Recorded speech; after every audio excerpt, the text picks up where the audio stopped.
Student, आज हम पढ़ेंगे गैस्ट्रोएसोफेजियल रिफ्लक्सेस डिजीज़। इसके अंदर क्या होता है, खाना आगे की तरफ नहीं जा पाता है। ठीक है, तो हम पढ़ते हैं, चलो स्टार्ट करते हैं। In this condition in which the lower esophageal sphincter और cardiac sphincter is not a well close. Cardiac sphincter और लोअर एसोफेजियल स्पिंचर जो होते हैं वो क्लोज नहीं हो पाते हैं।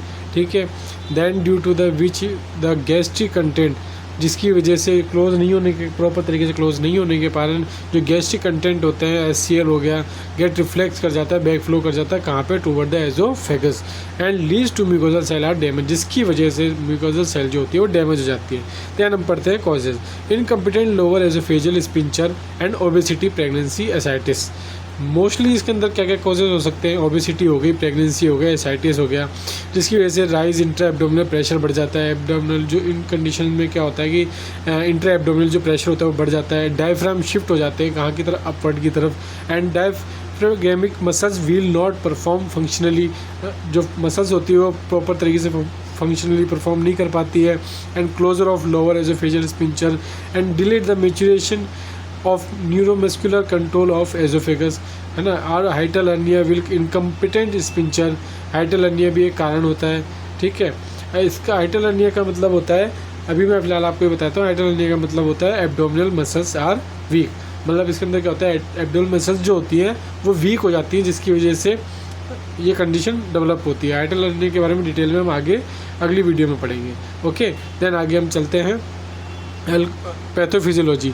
ड्यू टू द कॉजेज, इसके अंदर कॉजेज में जैसे हो गया इनकम्पिटेंट एसोफेजियल स्पिंचर हो गया, due to which gastric acid back flow, जिसकी वजह से गैस्ट्रिक एसिड बैक फ्लो हो जाता है and damage the mucosal cell हो जाती है। Metaplasia of esophageal cell, metaplasia of esophageal cell हो जाती है। एंड ब्रिटी एजोफेगस, जिसकी क्या डेवलप हो जाता है, ब्रिटाइल एजोफेगस डेवलप हो जाता है, जिसका SAC, जैसे इसके अंदर क्या होता है कि जो सिंपल कॉलमुलर एपिथेलियम जो होती है वो कन्वर्ट हो जाती है, स्ट्रेटिफाइड स्क्वेमस एपिथेलियल सेल जो होती है वो कन्वर्ट हो जाती है किसमें, सिंपल कॉलमुलर एपिथेल सेल में। ठीक है, इसके रिस्क ऑफ एजोफेजियल कैंसर भी हो सकता है। साइन एंड सिम्टम्स हम पढ़ेंगे इसके अंदर। इंडाइजेशन हो जाता है, डिस्पेजिया इसका मतलब होता है इंडाइजेशन, पायरोसिस का मतलब होता है हार्ट बर्न, एंड जिसके कारण से हमें जलन, खाना अपच होने की वजह से हमें गैस्ट्रिक प्रॉब्लम होने की वजह से जलन होने लगती है चेस्ट में। एंड एडिनोफेजिया, एडिनोफेजिया का मतलब होता है पेनफुल स्वेलिंग, यानी हम जो भी कुछ भी खाते हैं या पीते हैं वो हमारे गले में से गटकते वक्त या पीते वक्त या खाते वक्त हमें काफ़ी पेन होता है। एंड मेलेना, मेलेना का मतलब नॉर्मल सा है ब्लड इन स्टूल। ठीक है, जब भी मोशन वगैरह करते हैं तो उसके अंदर ब्लड के साथ मोशन का पास होना ही मेलेना कहलाता है। ठीक है, नोजिया एंड वॉमिटिंग होने लग जाती है। Dysphagia and difficulty in swelling. ठीक है, water brush and common symptoms include non cardiac chest pain हो जाते हैं, नॉन कार्डियक चेस्ट पेन भी होने लग जाता है ना। नॉन कार्डियक का मतलब है कि वो कार्डियक की तरफ से नहीं होता, गैस्ट्रिक प्रॉब्लम की वजह से भी हमें ऐसे चेस्ट पेन जैसा फील होता है। ठीक है, पुअर वेट गेन, वजन नहीं बढ़ता। And hematemesis, blood in vomiting, blood के अंदर मतलब वॉमिट के अंदर अगर ब्लड आ रहा है तो उसको क्या कहते हैं, हम इमिटेमेसिस कहते हैं। ठीक है, आगे चलो, आगे चलते हैं हम डायग्नोसिस टेस्ट पे, इवैल्यूएशन पे। इसके अंदर हम क्या क्या डायग्नोसिस टेस्ट करवा सकते हैं, एंडोस्कोपी करवा सकते हैं, RT करवा सकते हैं।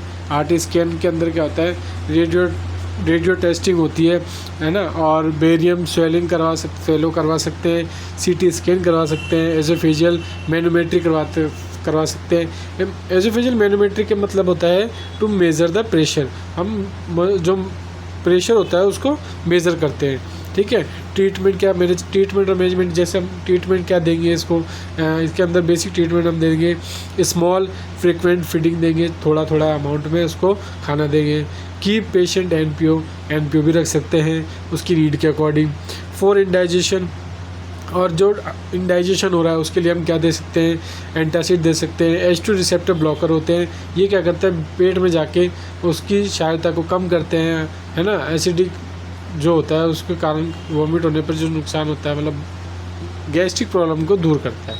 Okay, and PPI, proton pump इनिवेटर भी दे सकते हैं। ठीक है, पोजीशन प्रोवाइड करवाएंगे, रिवर्स टेंडलबर्ग पोजीशन प्रोवाइड करवाएंगे। प्रोकाइनेटिक ड्रग भी देंगे अपन, है ना। प्रोकाइनेटिक ड्रग में क्या क्या आता है, मेटाक्लोप्रामाइड आता है। बेसिकली, है ना। It will increase the peristaltic movement, ये क्या करता है, पेरिस्टेटिक मूवमेंट होता है उसको इंक्रीज करता है, and so rapid gastric emptying, ठीक है। And GABA agonist, GABA agonist के अंदर बैक्लोफेन मसल्स को जो रिलैक्सिंग करता है उसे गाबा पेन के अंदर, गाबा अगोनिस्ट के अंदर आती है बैक्लोफेन। बैक्लोफेन क्या करती है, मसल्स को रिलैक्स करती है।